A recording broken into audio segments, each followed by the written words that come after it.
Hi everyone, welcome to the Quipster Film Review Podcast. My name is Vince Leo. I am the film critic for the website Quipster.net. You can find all of my written reviews, nearing 4,000 of them now, at Quipster.net. That's QWIPSTER.net. I do apologize, I haven't been putting out as many podcast episodes of late. Some of those are because I've been doing podcasts for the In Session Film podcast extra film segment, but also because I took a week-long vacation in Palm Springs, so I'm just getting back into the rhythm of things, catching up on a few movies I didn't get to see during that week. One of them is today's film. It's called Ghost in the Shell. It's the sci-fi action mystery thriller hybrid starring Scarlett Johansson and a host of other smaller international film stars like Pilo Asbæk. Beat Takeshi Kitano, Juliette Binoche, Michael Carmen Pitt is in the film, Chin Han, Peter Ferdinando, Rupert Sanders is the director, and Jamie Moss, William Wheeler, Aaron Kruger are credited with the screenplay. It's a PG-13 release because of intense sequences of sci-fi violence, some suggestive content, and some disturbing images, and it runs an hour and 47 minutes. So this being the 2017 version of Ghost in the Shell, it's pretty much the umpteenth time that Hollywood has attempted to remake a property that has this cult fan base. And that cult fan base existed not only for the legendary 1995 anime film, it also spun off into a sequel as well as a TV series, and it all originated in a 1989 manga.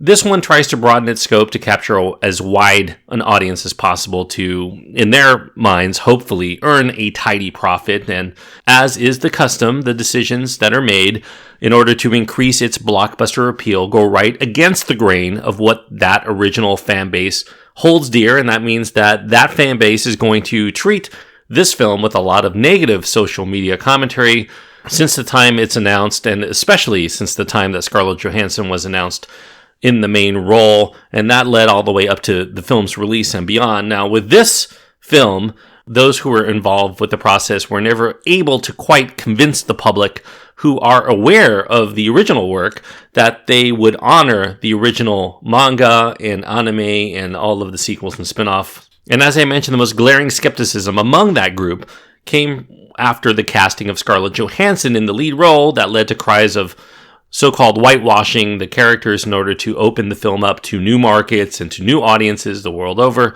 Indeed, the international casting in all aspects, this is a clear indication of the thinking that was involved with this.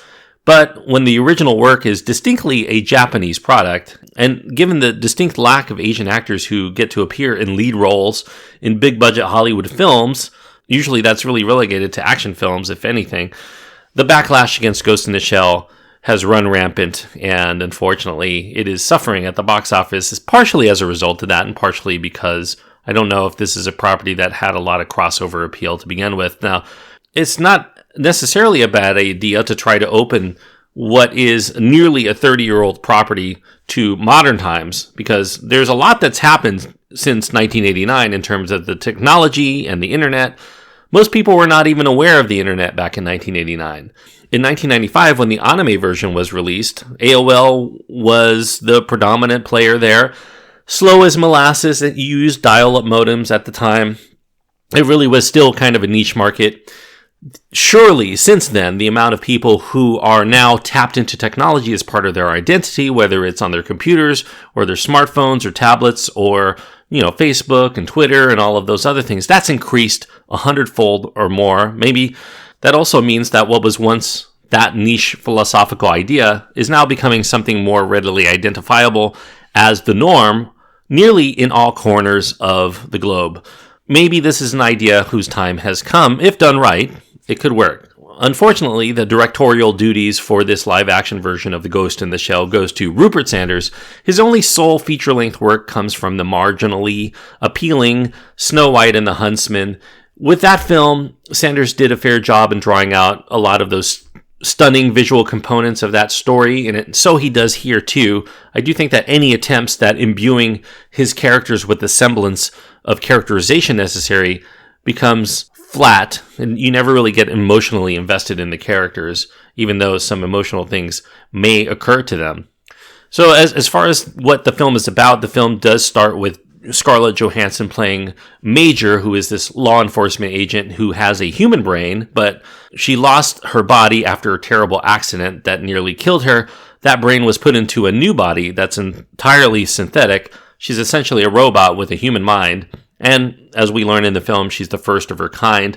She works for an agency called Section 9, which is a task force currently trying to take down terrorists and such as their latest assignment, which is this powerful hacker named Kuze, who's been using technology that most humans have been using to modify their own bodies and minds with, and using that to hack into them and control them.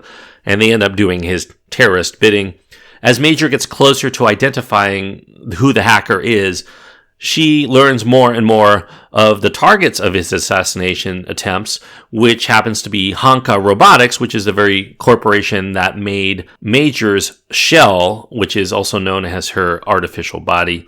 Now, there's more to it than that, but this is a film that has a few reveals, I suppose, so I will leave it at that. Ghost in the Shell does adhere pretty loosely to the original 1995 anime feature film, at least in its basic story. It does deviate in trying to also include this corporation as perhaps a potential enemy, and to also give more of a personal backstory to the Major, as well as this hacker who has been terrorizing the Cybernetics Corporation.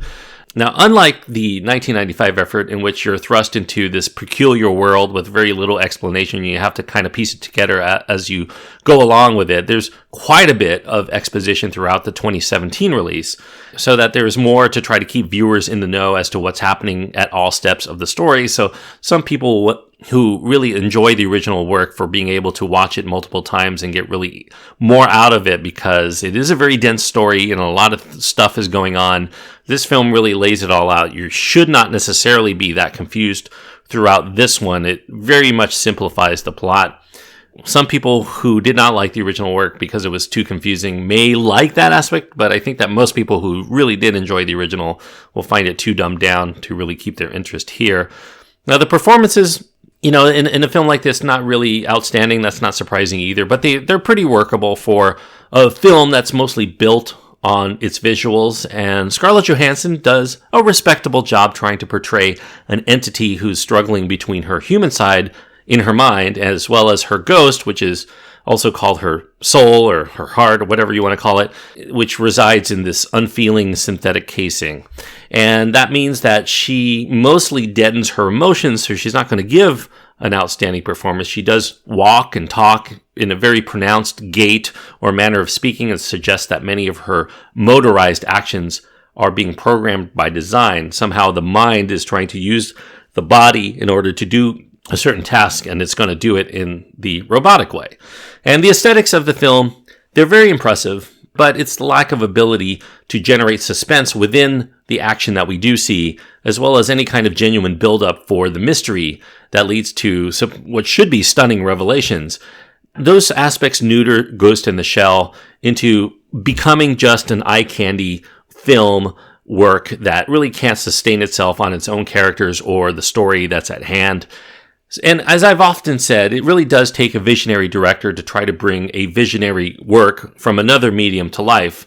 We got that with Stanley Kubrick, with what he did with 2001: A Space Odyssey. He really did transform Arthur C. Clarke's book into something really cinematic. Ridley Scott did the same for Blade Runner. And, Blade Runner really is the film property that the original anime most resembles in its conceptual design, as well as the philosophies regarding artificial intelligence. 2017's Ghost in the Shell does keep that Blade Runner aesthetic in mind, especially in the way that it uses its cityscapes that are full of busy holographic advertisements in the sky. There's this cramped and bustling pedestrian space beneath all of that. It also incorporates many thematic elements of course, The Matrix, which is a film widely regarded as being influenced by the original Ghost in the Shell in its own conceptual design and philosophy. So if it reminds you of The Matrix, there's probably a good reason, because they're both really mining from the same material. Now, whereas the original works of Ghost in the Shell portend a rising amount of technology used to identify us as individuals, this update seems to be of the idea that merging technology and humanity is inherently a bad thing that's going to happen instead of just a natural course of events. Now, that's kind of ironic that this message is coming from a big budget movie, which rides so much on its CG components in nearly every frame to connect with us. As with the story in the film, so goes the film, because the reimagining of Ghost in the Shell as a commercial property shows us that harm can be done when corporate interests take effect, as well as how over-reliance on technology suffocates the humanity within, not only as part of the story in Ghost in the Shell, but that can be said of the film Ghost in the Shell itself. As I mentioned, one of the biggest ironies of the movie. 2.5 stars is what I'm going to give Ghost in the Shell. It's certainly watchable, and it's not without certain enjoyments, but given that there's already the original Ghost in the Shell, which does the same much better, and even all of the advancements in technology, it doesn't really get to capitalize on a lot of the new things it could have been saying about our world and how we've become very reliant on technology in order to connect with one another, as well as how we use that technology to define our identity. It's really a lost cause. I don't feel like the way that Sanders and the screenwriters have composed this film are really doing it in a way to suggest anything more about humanity or society as a whole, rather than try to build this as a pretty nifty action movie. Along those lines, it looks good. There are some nice moments here and there, but just not enough to render Ghost in the Shell as something that I consider to be worth going out of your way to see at the box office. So 2.5 stars is the best I can give Ghost in the Shell. Thanks everyone for listening. I hope that you enjoyed this review. You can click the subscribe button if you haven't done so already, and you'll continue to get more of my reviews. If you want to get all of my reviews as far as what I've been watching out in the theaters, you can also subscribe to the In Session Film podcast, because JD and Brendan, they not only do some film reviews on their main show, but I'm also part of the hosting for the extra film segment, so smaller releases such as Song to Song and The Discovery, which just debuted on Netflix.